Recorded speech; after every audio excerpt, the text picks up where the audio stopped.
எங்களுக்கு வந்து போன 13வது டெஸ்ட்டுக்கு வந்து என்னால் ஃபுல் வீடியோ வந்து அப்லோட் பண்ண முடியல. ரீசன் என்ன அப்படின்னா, கொஞ்சம் ஃபோன் இஷ்யூஸ்னால, டெக்னிக்கல் இஷ்யூஸ்னால என்னால் வந்து எல்லாத்தையும் அப்லோட் பண்ண முடியாமல் போயிருச்சு. இப்போ நம்ம நாளைக்கு டெஸ்ட்டுக்கு இன்றைக்கி தான் எனக்கு எல்லாம் சரியாச்சு. ஸோ நாளைக்கு டெஸ்ட்டுக்கு நான் இன்றைக்கி போட்டுறேன்.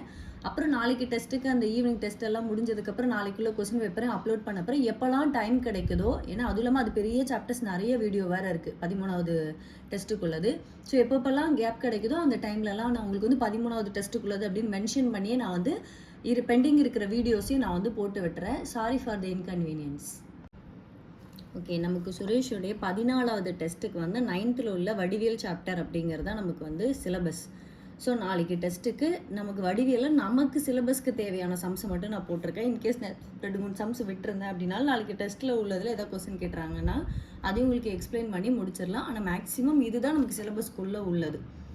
பேஜ் நம்பர் 154 9th ஸ்டாண்டர்ட் புக்கில் வடிவியல் பயிற்சி 4.1 அதில் 2வது கணக்கு. ஒரு முக்கோணத்தின் கோணங்களின் விகிதம் 1:2:3 எனில் முக்கோணத்தின் ஒவ்வொரு கோண அளவையும் காண்க அப்படின்னு கொடுத்துருக்காங்க. ஒரு முக்கோணம் அப்படின்னு எடுத்துக்கிட்டாலே நமக்கு முக்கோணத்தினுடைய 3 கோணங்களுடைய கூடுதல் எவ்வளோ அப்படின்னா 180 டிகிரி. ஒரு இதுலேயும் 60-60-60ங்கிற மாதிரி 180 டிகிரி வந்து இது பண்ணும்.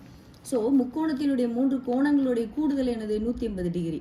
அந்த 180 டிகிரிங்கிறத எனக்கு எப்படி கொடுத்துருக்காங்க, ரேஷியோவில் கொடுத்துருக்காங்க இல்லைங்களா. நம்ம எப்போவுமே நம்ம ஷார்ட்கட் மெத்தட் எப்படி போடுவோம், அந்த மாதிரி ரேஷியோவில் கொடுத்துருந்தாங்க. டோட்டல் தெரிஞ்சிருச்சுன்னா இது எல்லாத்தையும் கூட்டினா வர்றது தான் இதோடைய டிகிரி அப்படிங்கிறது இல்லையா. அப்போ 1 + 2 + 3ன்னு வச்சுக்கிறேன் நான் அதை. அப்போ எனக்கு மொத்தமாக கூட்டினா 6. அந்த 6ங்கிறது தான் எனக்கு 180 அப்படின்னா அதில் உள்ள இந்த 1 எவ்வளோன்னு போட்டிங்கன்னா ஆன்சர் கிடச்சிரும். 1 6 6 2 பண்ணு 3 18. அப்போ 3 இந்த 18க்கு 3 ஒரு 0 சேர்த்துட்டோம்னா 30 டிகிரி அப்படிங்கிறது தான் இந்த 1 அப்படிங்கிற ரேஷியோவோட விகிதத்தோடைய ஆன்சர். அடுத்தது அதே மாதிரி இந்த 6ங்கிறது தான் எனக்கு 180 அப்படின்னா அப்போ 2ங்கிறது எவ்வளோ அப்படின்னு பார்த்தோம்னா 2ங்கிறது எக்ஸ்ன்னு வச்சுக்கிறேன். ஓ 3 18 30. அப்போ கிராஸாக இருக்கிறது என்ன பண்ணிக்கணும், பெருக்கிக்கணும். 30 × 2 60. அடுத்தது இந்த 6 தான் எனக்கு 180னா அடுத்து தேர்ட் விகிதம் என்னது 3. அப்போ வந்து 3 என்னதுங்கிறது. அப்போது 6 18 30 30 × 3 90. அப்போ மொத்தமாக கூட்டி பாருங்கள். 90 60 வந்து 150 + ஒரு 80 180 டிகிரி வந்துருச்சுங்களா. அப்போ இதுதான் அதனுடைய அளவு. அப்போ விகிதமானது 1:2:3ங்கிறதோடைய டிகிரி என்னது 30 டிகிரி 60 டிகிரி 90 டிகிரி. சிம்பிள், நம்ம ஷார்ட்கட் மெத்தட்லேயே டக்குன்னு போட்டுடலாம். பேஜ் நம்பர் 169 பயிற்சி 4.2 ஃபர்ஸ்ட் சம். ஒரு நாற்கரத்தின் கோணங்களின் விகிதம் 2:4:5:7 எனில் அனைத்து கோண அளவுகளையும் காண்க அப்படின்னு கொடுத்துருக்காங்க. நம்ம அங்கே என்ன பார்த்தோம், முக்கோணம் பார்த்தோம். முக்கோணத்தினுடைய 3 கோணங்களின் கூடுதல் எவ்வளோ 180 டிகிரி. இங்கே நாற்கரத்தினுடைய 4 கோணங்களுடைய கூடுதல் 360 டிகிரி. அதை மட்டும் ஞாபகம் வச்சுக்கோங்க. போன சம்க்கு என்ன பண்ணமோ அதே தான் இங்கே பண்ணுறோம். மொத்தமாக கூட்டுங்க. 2 + 4 + 5 + 7 கூட்டினா எவ்வளோ வருது 18 வருது சரிங்களா. ஸோ 2 4 6 6 5 11 11 + 7 18. இந்த 18 தாங்கிறது எனக்கு முழுமையான டிகிரியில் கோண அளவு தான் கேட்டிருக்காங்க. அப்போ 360. அப்போது ஒன்றுக்கா போன சம் மாதிரி பார்த்துக்கலாம். அப்போ 2 எவ்வளோ 18 2 36. அப்போ 20 × 2 40 டிகிரி.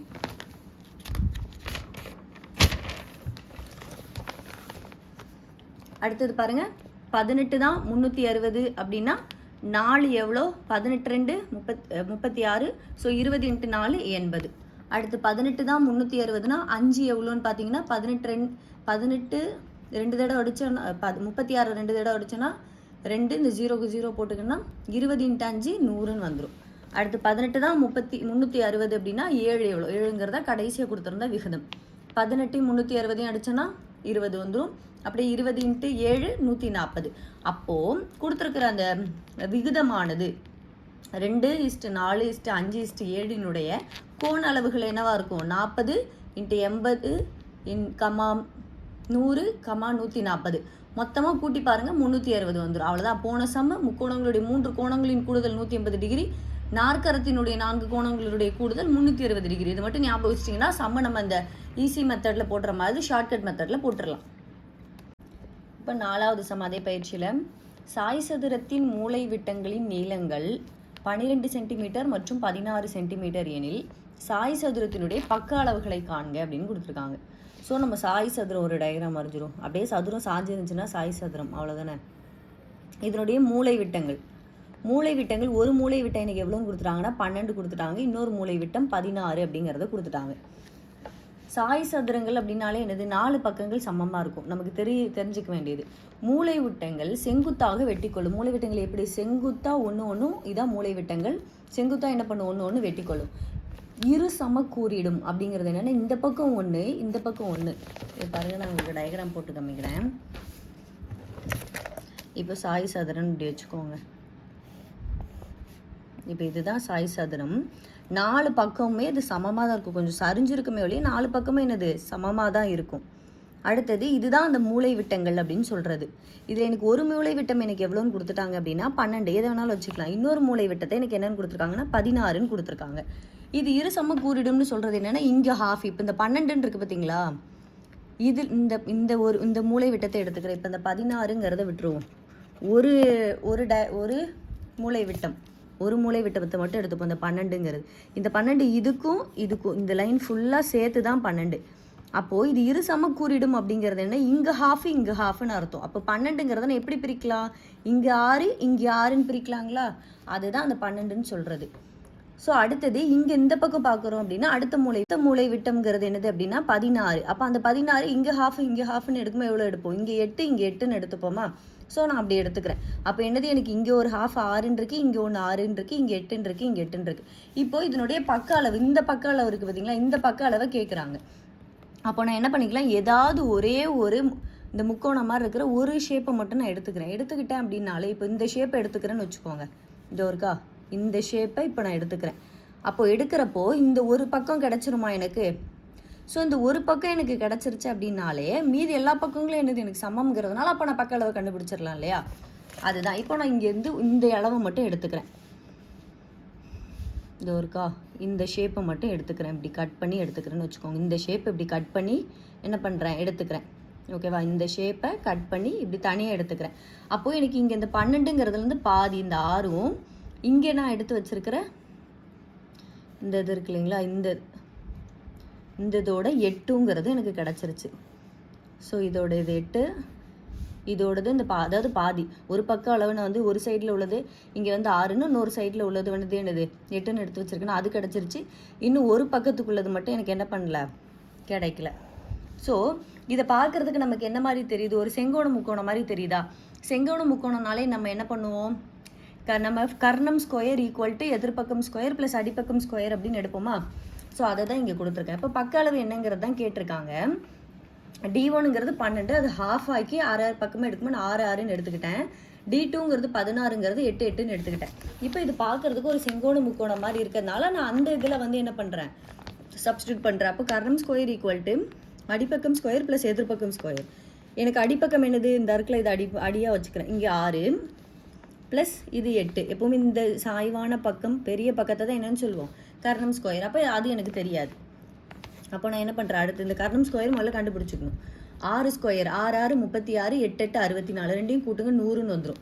அடுத்து கர்ணம் ஸ்கொயர் இருக்குது, இந்த ஸ்கொயரை இந்த பக்கம் கொண்டு வந்தால் ரூட் ஆயிரும். அப்போ 10 × 10 தான் என்னது, இது ரூட்டுக்குள்ளே இப்படி வருங்களா, 10 × 10.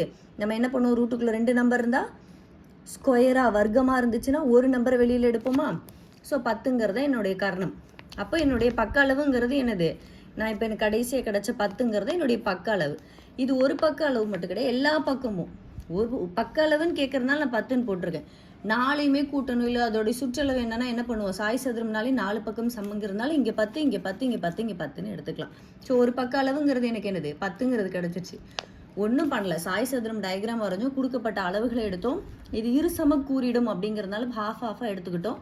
அதுலேருந்து எனக்கு ஏதாவது ஒரு பக்கம் வேணுங்கிறதுனால நான் ஒரு ஷேப்பை மட்டும் கட் பண்ணி எடுத்தேன். ஏன்னா ஒரு பக்கம் அளவு இந்த அளவு எனக்கு தெரிஞ்சாலே போதும் இல்லைங்களா. அந்த ஷேப்பை எனக்கு ஒரு செங்கோண முக்கோண வடிவில் வந்துருச்சு. செங்கோண முக்கோணத்தோட ஃபார்முலாவில் சப்ஸ்டியூட் பண்ணோன்னா நமக்கு ஆன்சர் கிடச்சிருச்சு. இப்போ பேஜ் நம்பர் 174 எடுத்துக்காட்டு 4.5. ஆரம் 12 சென்டிமீட்டர் உள்ள வட்டத்தின் மையத்திலிருந்து 2√11 சென்டிமீட்டர் தொலைவில் உள்ள நாணின் நீளம் காண்க அப்படின்னு கொடுத்துருக்காங்க. அதுக்கு முன்னாடி புக்கில் வந்து நமக்கு ஒரு தேற்றம் ஒன்று கொடுத்துருக்காங்க. அது என்னன்னா, ஒரு வட்டத்தின் மையத்திலிருந்து ஏதோ ஒரு வட்டம், அந்த வட்டத்துடைய மையத்திலிருந்து ஒரு நாணுங்கிறது என்னது, அதிகபட்சமாக உள்ள தொலைவு மாதிரி இப்படி போடுவோம் இல்லைங்களா, இங்கே மேலே கீழே எந்த சைடில் வேணாலும் போடலாம். ஸோ அதாவது எது நீளமாக இருக்கோ அதுங்கிற மாதிரி தான்.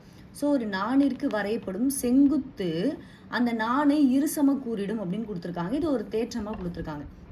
ஒரு வட்டத்தோட மையத்திலிருந்து ஒரு நாணுங்கிறத நான் கீழே போட்டிருக்கேன். அந்த நாணிற்கு வரையப்படுற ஒரு செங்குத்தான ஒரு பப்பண்டிகுலரான ஒரு கோடு என்னவாகுமா, அந்த நாணிற்கு வரைப்படும் செங்குத்து கோடு அதை வந்து எனது 2 சமக்கூறிடும், எனது இங்கே இந்த பக்கம் பாதி இந்த பக்கம் பாதிங்கிற மாதிரி பிரிக்கும் அப்படிங்கிறது நமக்கு ஸ்டேட்மெண்ட்டில் கொடுத்துருக்காங்க. கொஸ்டினில் என்ன கொடுத்துருக்காங்க, வட்டத்தின் மையத்திலிருந்து ஆரம் எவ்வளோவா எனக்கு 12 சென்டிமீட்டர். ஆரம் மையத்திலேருந்து எங்கேனாலும் போட்டுக்கலாம் நம்ம. ஸோ நான் அது ஒரு டயக்ராமுக்காக என்ன பண்ணோம், ஒரு வட்டம் போட்டுக்கிட்டேன். ஸோ ஒரு வட்டம் இதை மையமாக வச்சுக்கிறேன், ஓங்கிறத மையமாக வச்சுக்கிறேன். அதுலேருந்து ஒரு ரேடியஸ் ஒரு ஆரம் வரைகிறேன், அது 12 சென்டிமீட்டர். அந்த வட்டத்து மையத்துலேருந்து இந்த கீழே போட்டிருக்கேன் பார்த்தீங்களா, இதுதான் நான். இந்த நானுக்கு ஒரு செங்குத்து கோடு வரைகிறேன். அது எவ்வளோ அப்படின்னா 2√11 அப்படிங்கிறது. இப்போ இந்த நானுடைய நீளம், இந்த மொத்த நீளம் இருக்குது பார்த்தீங்களா, அது எவ்வளோ அப்படின்னு எனக்கு கேட்டிருக்காங்க. இப்போ எனக்கு கொடுத்த டயக்ராம் பிரகாரம் பார்க்கும்போது இது எனக்கு எப்படி வந்துருச்சு, ஒரு செங்கோண முக்கோணம் மாதிரி கிடச்சிருச்சுங்களா. அப்போ இப்படி வச்சுக்கோங்க, இப்போ ஒரு செங்கோண முக்கோணம் மாதிரி இப்போ இது எனக்கு கிடச்சிருச்சு. இங்கே என்ன கிடச்சிருக்கு, கர்ணம் எனக்கு 12ங்கிற மாதிரி கிடச்சிருச்சு. இங்கே ஓங்கிறது இருக்குது, இங்கே என்னது 2√11 அப்படிங்கிறது கிடச்சிருக்கு. அப்போ நான் அடிப்பக்கம் கண்டுபிடிக்கணும். கண்டுபிடிச்சிட்டு அப்படின்னா அந்த பாதி பகுதி, இந்த நானினுடைய பாதி பகுதியை கண்டுபிடிச்சிறேன். அதோட இன்னொரு பகுதியை சேர்க்கும் போது எனக்கு என்ன கிடச்சிரும், அதே தான் இங்கேயும் இருக்கும். அந்த பகுதியை சேர்த்தேன் அப்படின்னா எனக்கு மொத்தமாக நானுடைய நீளம் கண்டுபிடிச்சிடும். இதுதான் எனக்கு கொடுத்துருக்கிறது. ஸோ என்னது தனியாக எடுத்தோன்னா கர்ணம் ஸ்கொயர் ஈக்குவல் டு அடிப்பக்கம் ஸ்கொயர் ப்ளஸ் எதிர்ப்பக்கம் ஸ்கொயர். நான் இதுக்கு ஒரு அளவுகள் கொடுக்குறேன். இது ஏ அப்படின்னும், அதை வந்து அங்கே பின்னு, அப்போ இது வந்து சி அப்படின்னு வச்சுக்கிறேன், இது சின்னு வச்சுக்கிறேன், இது ஓன்னு வச்சுக்கிறேன். அப்போது எனக்கு ஏஓ ஸ்கொயர், அதான் கர்ணம் ஸ்கொயர், ஏசி ஸ்கொயர் அடிப்பக்கம், எதிர்ப்பக்கமான ஓசி ஸ்கொயர்னு எடுத்துக்கிறேன். அப்படி ஏஓங்கிறது என்னது 12 ஸ்கொயர் ஈக்குவல் டு ஏசிங்கிறது எனக்கு தெரியாது, அது கொஸ்டின் மார்க்குன்னு வச்சுக்கலாம், இல்லை ஏசின்னு வச்சுக்கலாம், ப்ளஸ் ஓசிங்கிறது என்னது 2√11 அப்படிங்கிறது. எல்லாத்துக்கும் ஸ்கொயர் போட்டு நான் இப்போ கண்டுபிடிப்போமா. 12 ஸ்கொயர் எவ்வளோ, 144. இந்த ப்ளஸ்ஸுங்கிறது இந்த பக்கம் வந்தால் என்னவா மாறும், மைனஸ்ன்னு மாறிடுச்சு. ஏன்னா எனக்கு ஏசி தான் தேவை. அடுத்து என்ன பண்ணுறேன், 144. இப்போ ரெண்டோட ஸ்கொயர் என்னது, 2 2 4. ஏன்னா இந்த ஸ்கொயருங்கிறது 2 நம்பருக்குமே காமன் ஆனது. அப்போ 2 2 4. இந்த √11 நம்ம எப்படி பிரிக்கலாம், 2 தடவை போடுறோம்.